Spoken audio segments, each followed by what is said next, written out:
And now, HBO Sports presents Boxing After Dark.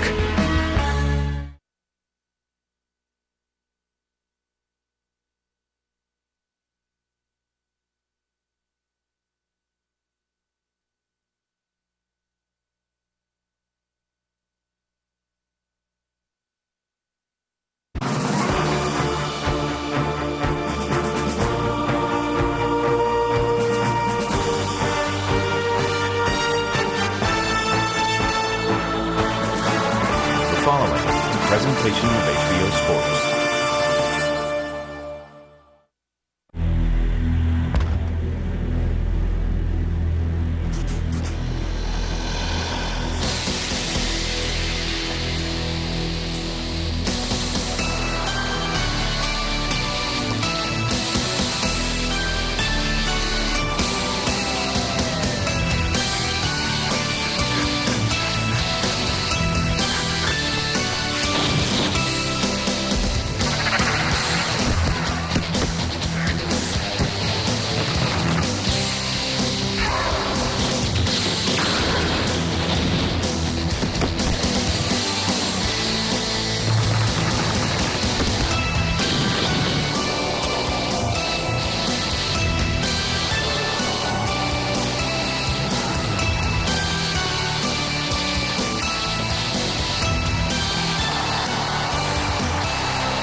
Chicago, Illinois for this year's final edition of Boxing After Dark.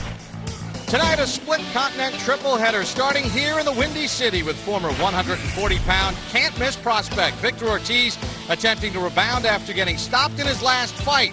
Tonight he faces battle-tested veteran Antonio Diaz. Then we have the rematch between Juan Diaz and Paulie Malignaggi. Diaz won a highly controversial unanimous decision in his hometown back in August, and tonight's contest will take place on neutral territory. And then we'll show you this afternoon's heavyweight title fight from Bern, Switzerland, between Vitaly Klitschko and undefeated 30-year-old American Kevin Johnson. Vitaly Klitschko, since coming back from retirement, making the third defense of his heavyweight championship belt, 8-2 with 8 knockouts in title fights. Kevin Johnson, well, this is a big step up for him. Pretty relaxed coming in. 30 years of age, 22-0-1 with 9 knockouts in his career from Asbury Park, New Jersey. You'll see it tonight here on Boxing After Dark. Hello again, everyone. So glad you could join us for HBO's Boxing After Dark. I'm Bob Papa. Lennox Lewis and Max Kellerman will join me momentarily. So we're at the end of the year. We started the year off talking about young prospects like Victor Ortiz and Juan Diaz, a former champion. Well, their report cards for 2009 are incomplete, but they'd like to finish the year off with straight A's and victories here tonight. As I welcome in HBO boxing analyst Max Kellerman. Max, you take a look at these young men and what they bring to the table, and really the curious aspect about it all is the 140-pound weight class, a division that is loaded with possibilities. Welterweight is correctly recognized as the best division in boxing. Junior welterweight is the deepest. Here are the belt holders. Timothy Bradley perceived as the best of the bunch. He's fighting Lamont Peterson tonight. We'll see how that turns out. They're both undefeated and excellent. Amir Khan is a spectacular talent on fire recently. Devin Alexander's a very good undefeated fighter, a good boxer. Juan Urango is a rugged veteran brawler. Here are some of the stars. Pacquiao's the lineal champ, even though he may not be fighting in the division any longer. Ricky Hatton, the former lineal champ, is still campaigning. Marcos Maidana, with his knockout win over Ortiz, is on the rise. Lamont Peterson, a talented guy. We'll see how his fight with Bradley turns out, as I mentioned. And Kotelnik was a belt holder for a while until Khan beat him, and it goes on. Juan Diaz and Paulie Malignaggi fight tonight. Nate Campbell, lightweight stalwart, is now campaigning at junior welter. Kendall Holt, a talented veteran fighter. And Victor Ortiz, no one questions the talent or the skill, Bob. The question is about his will. Well, he got off to a great start in 2009. I mean, he took on Mike Arnudis here on Boxing After Dark, landed 11 and 15 power shots, walked right through him in 2 rounds. And what's so impressive is Arnudis is a solid guy, been in with Kendall Holt. No one ever blew him out like this. I mean, Ortiz walked right through him, cut right through him. Then he took on Marcos Maidana. They both went down in round number 1. Then in round number 6, here's where Ortiz found all kinds of trouble, and this is where the question mark started. Had fight of the year written all over it. Both guys got up from knockdowns, but eventually Ortiz didn't have an answer for the right hand, didn't continue. as he tried to answer your questions after the fight. We'll see what happens from here on out, man. I'm young, but I don't think I deserve to be, getting beat up like this. So I have a lot of thinking to do. Well, he had a lot of thinking to do, and back to the drawing board. A bit earlier, Max Kellerman caught up with Ortiz and asked him about his situation and what happens if he's in another difficult fight. Victor, people are interested in knowing if you find yourself in a similar situation as your last fight, how will you respond? Well, the difference between the last fight and now is I showed up tonight. My last fight, I was nowhere near the ring. Well, my body was, but mine wasn't. So I'm ready. It's just it's a whole different camp. It's a whole different fight, and he's a new target. So no one questions your talent or your skill. It's top notch. But people are interested in knowing if you fight, because you made the comments after the fight, you're a young guy, you didn't want to be taking punches like that. If you get into a fight where you are taking punches like that, what do you anticipate your reaction will be? I'm willing to trade it all. I've grown up pretty rough, so hey, it is what it is. It's boxing, and you pay the price. Good luck, Victor. Thank you. All right, well, let's see if he's ready tonight. We look at the key numbers, the tail of the tape, 22-year-old Ortiz, 33-year-old Diaz. Height the same, slight reach in the arm length for Ortiz. Both fighters weighed in at 144 pounds. On our unofficial scales, Ortiz rehydrated to 155, Diaz to 157. Time for the rules with our unofficial ringside scorer, Harold Letterman. The Victor Ortiz-Antonio Diaz fight is scheduled for 10 rounds using the unified rules that you see on your screen. Bob, real quick, the 4 criteria that the judges will use to score each individual round: clean punching, effective aggressiveness, ring generalship, and defense, with a strong emphasis on clean, effective punching. Bob! All right, Harold, time for the formal introductions. Here's our ring announcer, Joe Antonacci. Boxing fans, here we go. 10 rounds of action in the welterweight division. Our judges: Ulmaro Champazano, Ted Gizma, William Lurch, and our referee, Gerald Scott. Introducing first in the red corner. He comes to us tonight from Coachella, California. He weighed in at 144 pounds. White, green, and red trunks. Professional record, 45 victories, 5 defeats, 1 draw, 27 knockouts. Please welcome Antonio Diaz. And his opponent, fighting out of the blue corner. He comes to us tonight from Oxnard, California, in Ventura County, by way of Kansas. He also weighed in at 144 pounds, green and white trunks. Professional record, 24 victories, only 2 defeats, 1 draw, and 19 knockouts. Please welcome vicious Victor Ortiz.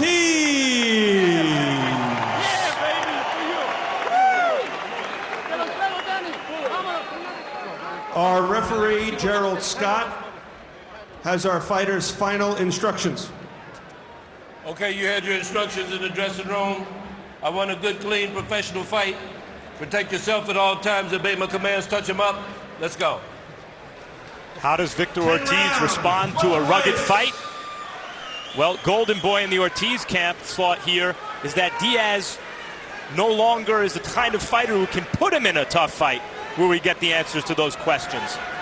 I think Diaz has a little more left in the tank than he's given credit for.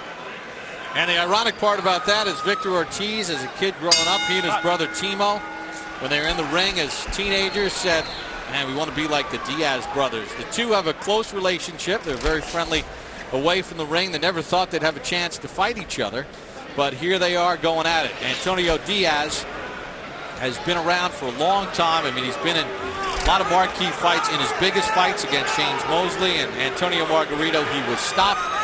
Took a long layoff, took about 3 years off, kind of recharged his batteries, working at a gym in Indio, California, working with kids. Got heavy, 205 pounds, slowly worked his way back, and he's had 4 fights. This is his 5th since that layoff. The weight has come off, and he said, I just needed a break mentally. I mean, I had just been grinding for such a long time, fighting 4 times a year. and I just needed a mental breather. Lennox will find out if, Diaz in the red trunks, getting that mental break, if it rejuvenates him, because he is only 33. It's not like he's 40. Well, taking a break sometimes is very important, especially if you feel mentally drained, and taking a year off or a couple months off does the body good. It gives the body a chance to heal, and, it makes you think about what you want to do for the future, and he wanted to get back into boxing, and that's what he's doing right now. He's been in against Hector Quiros, has a win against Corey Spinks, Ivan Robinson back in 2000, great fight against Omar Viz. In 2000, won a 10-round decision against Mickey Ward. But Max, he's always been talking about Antonio Diaz in the red. Comes up just a hair short. Yeah, he actually took a 3-year layoff. But I agree. Seeing him recently, I'd say he's maybe 80%, 85% of what he used to be. Still a tough guy. As an opponent for Ortiz, though, there's nothing fancy or tricky about Diaz. He's there to be hit. And Ortiz is such a devastating puncher. The thought is what he hits will go. Ortiz says that his training is much sharper. Had a wrist injury going into the Maidana fight. Got throttled in that fight. Says it wasn't himself. Well, we'll find out the real Ortiz here tonight and see if he can bounce back. And Ortiz, he's just moving around, trying to get relaxed. He still seems a little bit tight, needs to be relaxed a lot more, but he just wants to go in there and score points right now and not get hit, use the ring, use his ring generalship. He seems like a lot quicker on his feet and with his hands.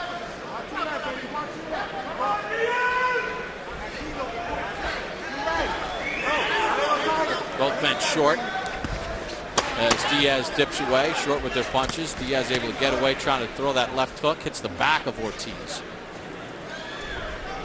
So we hit the waning seconds of round number 1, scheduled for 10.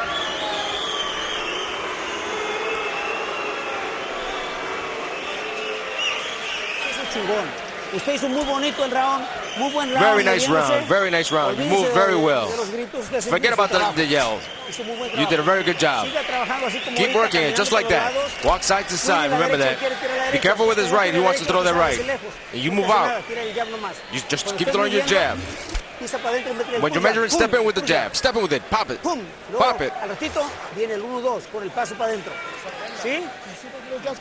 He's trying to get you to counter. He thinks that you're going to go in with that right. Okay? Tú más camina, tú te más camina. Bonito, eh? Just keep it walking, really nice. Very nice. Don't be desperate and throw that hook. Slowly. Throw it to the shoulder. You're going to catch him. Bonito, eh? Very nice.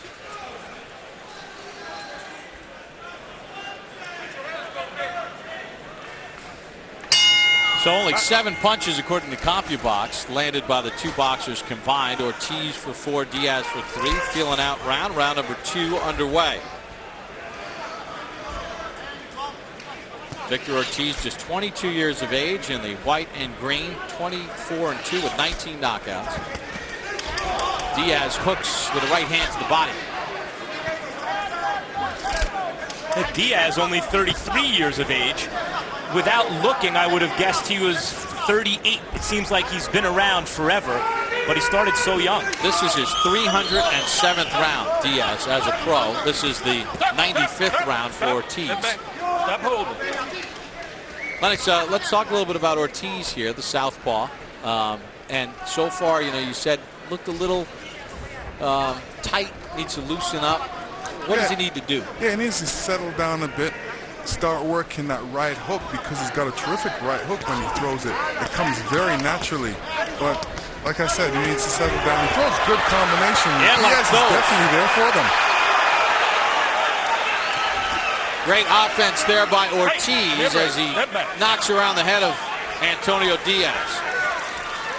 Marcos Maidana was not only tough, but awkward and rugged. And while Antonio Diaz, certainly in his heyday, was tough, you really wouldn't categorize him as an awkward fighter. He's orthodox. He's straightforward.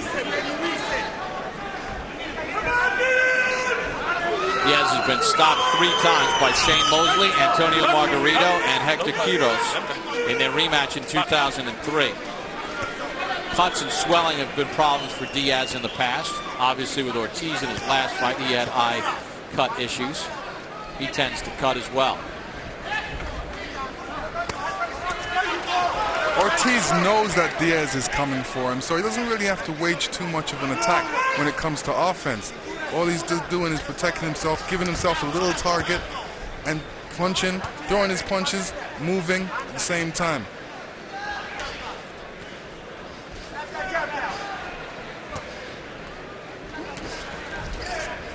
Ortiz slips away from that combination from Diaz.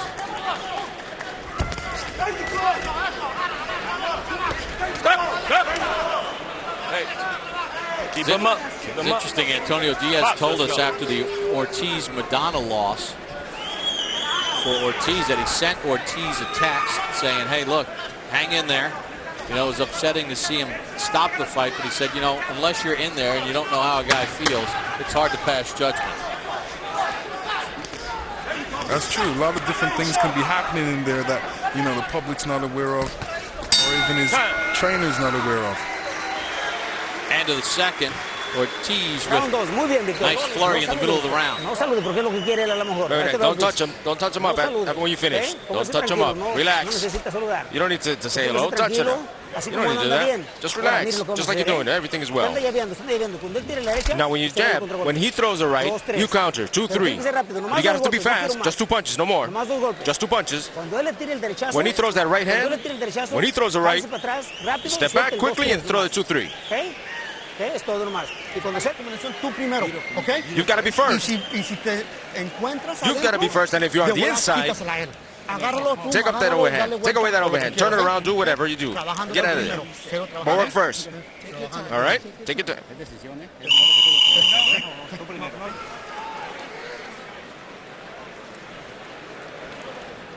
So we get set for the start of round number 3. In round 2, Ortiz landed 9 of 26 of his power punches. You mentioned in the last round, Bob, how Antonio Diaz didn't want to pass judgment on Ortiz for quitting against Maidana. And of course, you're right. You don't know what's going on with a fighter who's in trouble, who decides to stop fighting. And better that he retire from that fight and avoid serious injury than continue fighting on to show the fans how tough he is. That said, part of the problem is when the corner is braver than the fighter. The fighter has to have faith that his corner will say when enough is enough before he does. And that then enables him to show the kind of fighting heart that the fans like to see, because he knows there are people who have his back, who are looking out for his best interest and will protect him even from himself. And I think we see a lot in boxing, that circumstance in boxing where the fighter doesn't trust the corner to bail him out when he needs it. Gerald Scott scores the first knockdown of the fight, the referee.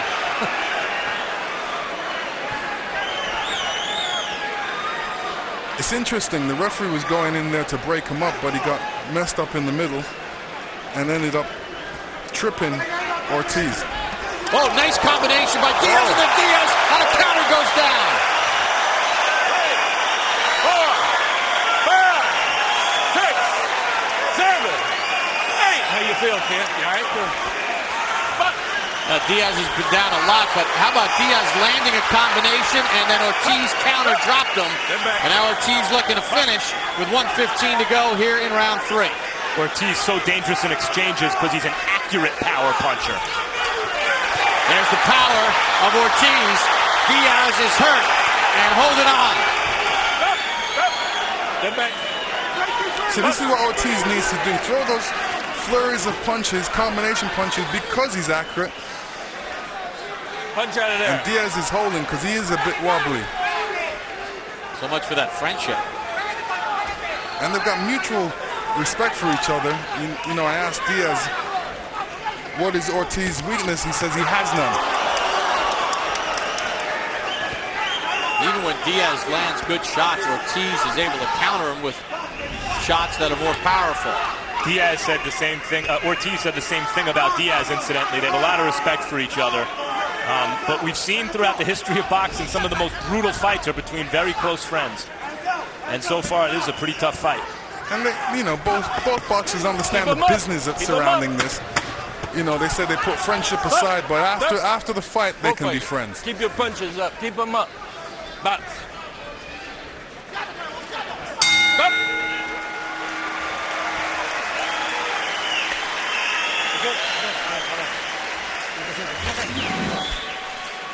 And here we see the knockdown. Good right Diaz. Ortiz coming back with his own flurry of punches. More accurate punch.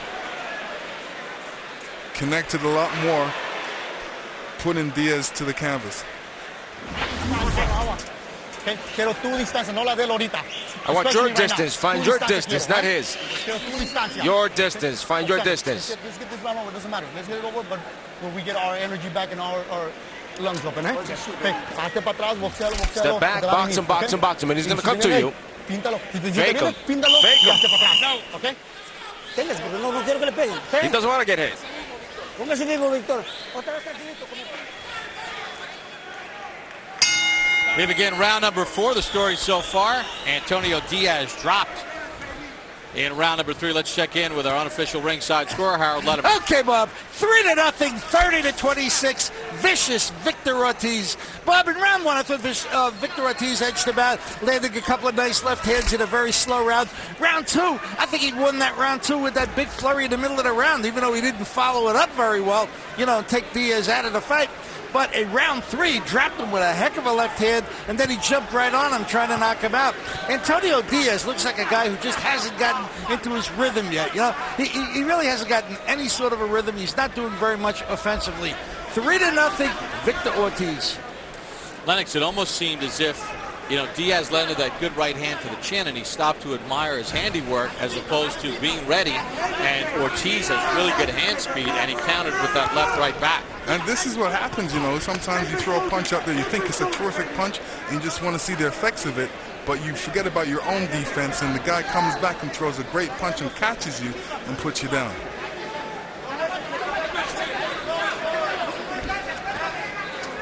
Like what you've seen from Ortiz to this point after that first round where it was a little tight?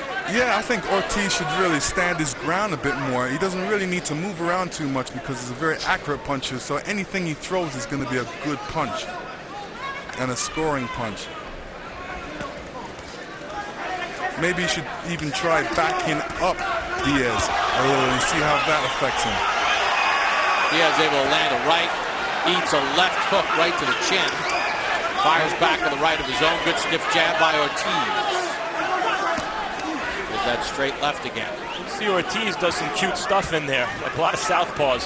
He felt his back on the ropes about 20, 30 seconds ago, and he spun Diaz around, and it was Diaz who got hit with a combination with his back against the ropes. And Ortiz is wise about that. You know, you don't want to get caught up on the ring, make yourself an easy target. So moving target's always harder to hit than a standing target.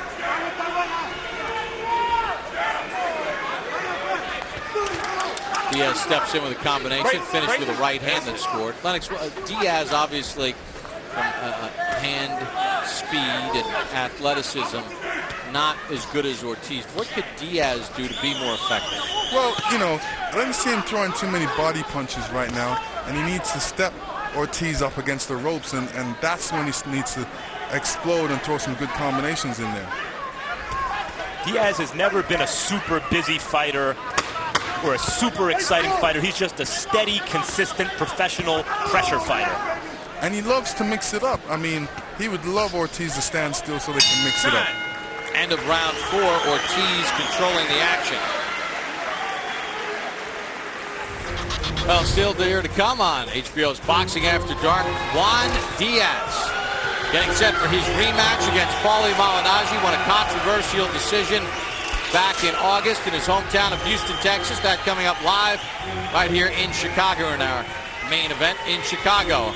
And then you'll get a look from Bern, Switzerland of Vitaly Klitschko as he defends his heavyweight belt. He'll be stepping into the ring against Kevin Johnson out of New Jersey. No losses in Johnson's career. Big step up for Johnson against Klitschko. All coming up tonight on HBO's Boxing After Dark. Let go of your hooks. You understand? Come on. Very good. Doing very good. You're working it well. Get ready. So far, Ortiz has been able to find the mark. He's outlanded Diaz 50-22 through the first 4 rounds, according to CompuBox, so more than doubling him up. In control of the fight to this point. Diaz was dropped in round number 3.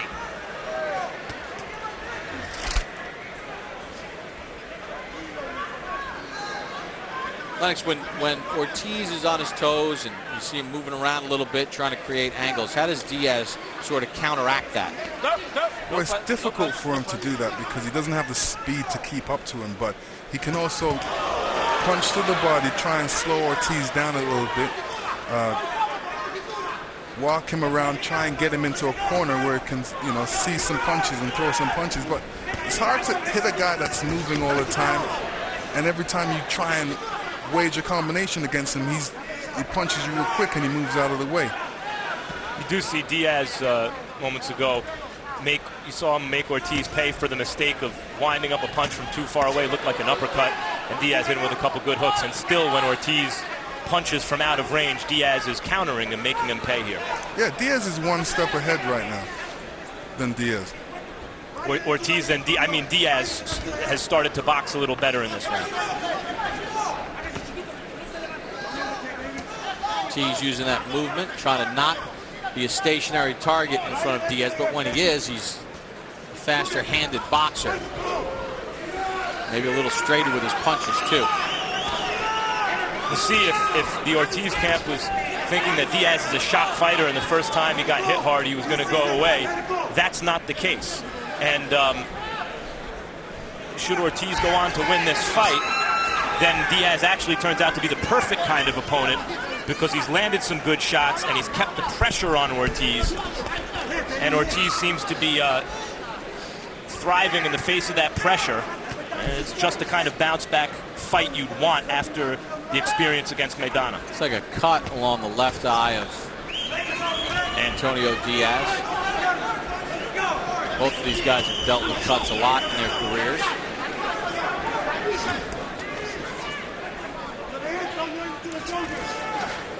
Primarily what Camp Ortiz wants is an easy fight and a spectacular knockout. Thus far, they haven't gotten that, but maybe what they're getting, should he go on to win, is something better.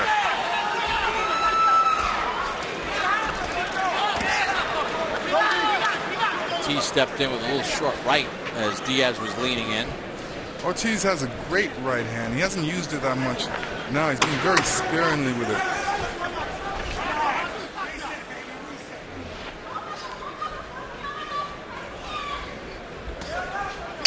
End of 5, scheduled for 10.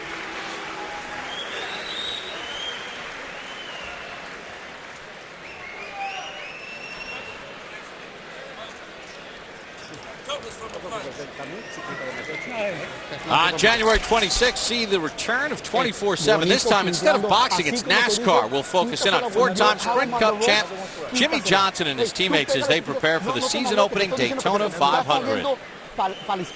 Then in March, HBO Sports of the 20th Century Series presents Magic and Bird, a courtship of rivals, an examination of the great link between these two in their lives, Magic Johnson and Larry Bird. Stay on the inside, stay small, make yourself small. Close up, close up, close up, keep your guard up, keep your guard up, close it out, and then get it on the inside, lose your punches. Very nice. Okay.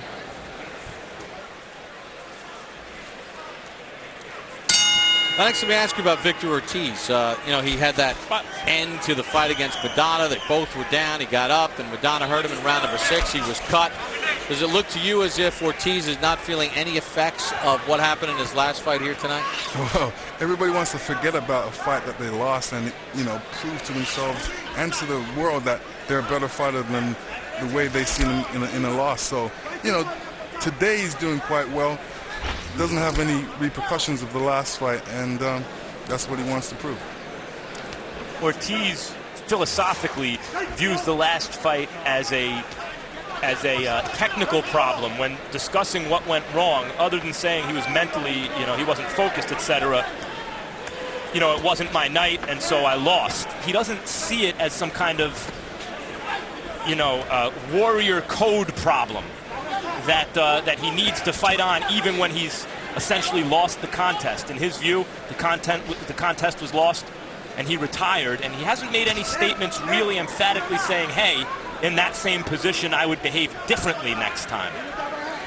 Yeah, it is worth noting too that, I mean, Ortiz came up in the most dire of circumstances. You know, living with his sister, being homeless, taking his brother Timo under his wing, taking guardianship of him. I mean, he's been through a lot in his life outside of the ring. So that aspect of his personality can never be questioned as far as that kind of toughness. And Diaz is cut. We talked about that left eyelid.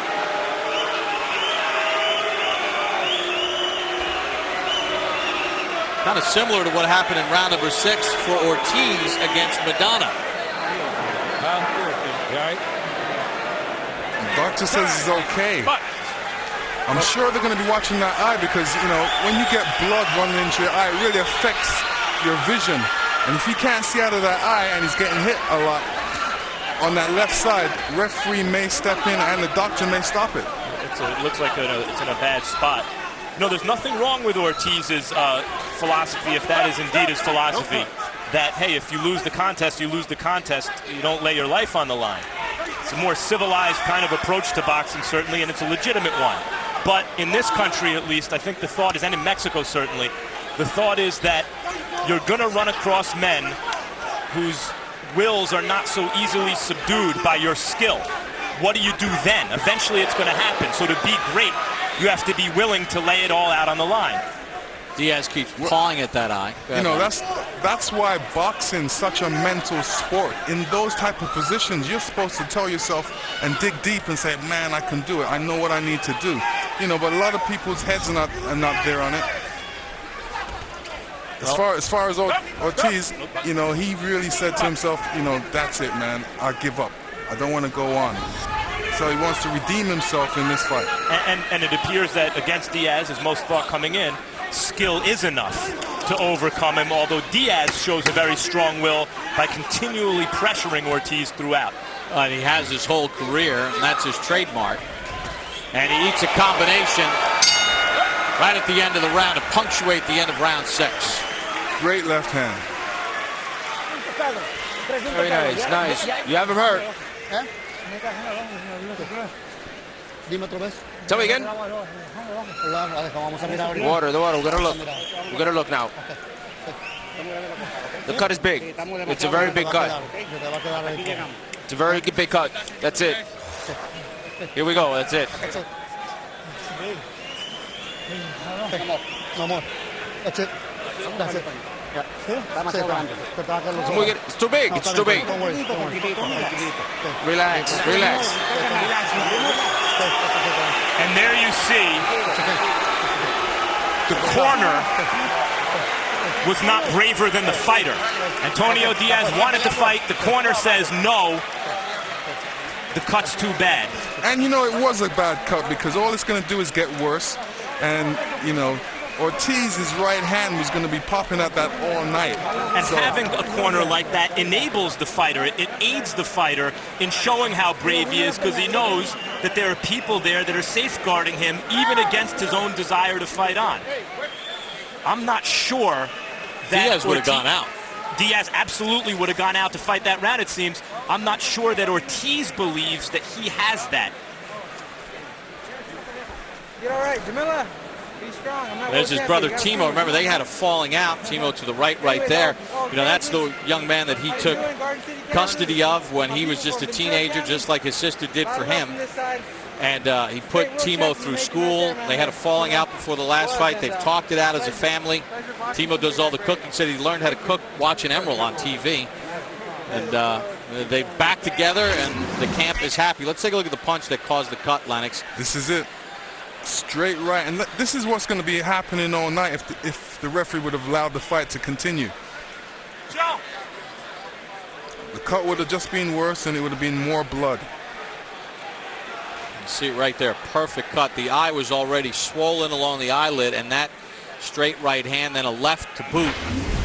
did not help matters for Antonio Diaz, who suffers the 6th loss of his career. Time for the official time of the stoppage. Here's Joe Antonacci.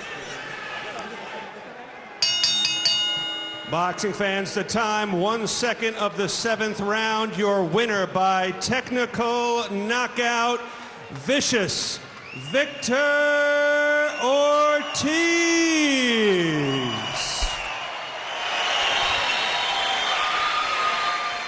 How about a nice round of applause for the very game, Antonio Diaz.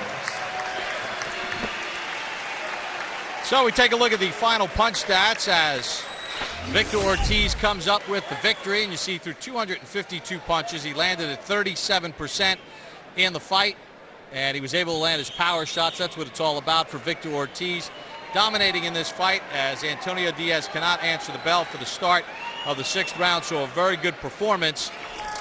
When you look at the power punches, he landed them at 49% throughout the course of the evening, and that was the key as he busted open the left eye of Antonio Diaz tonight here in Chicago. We got a lot more boxing still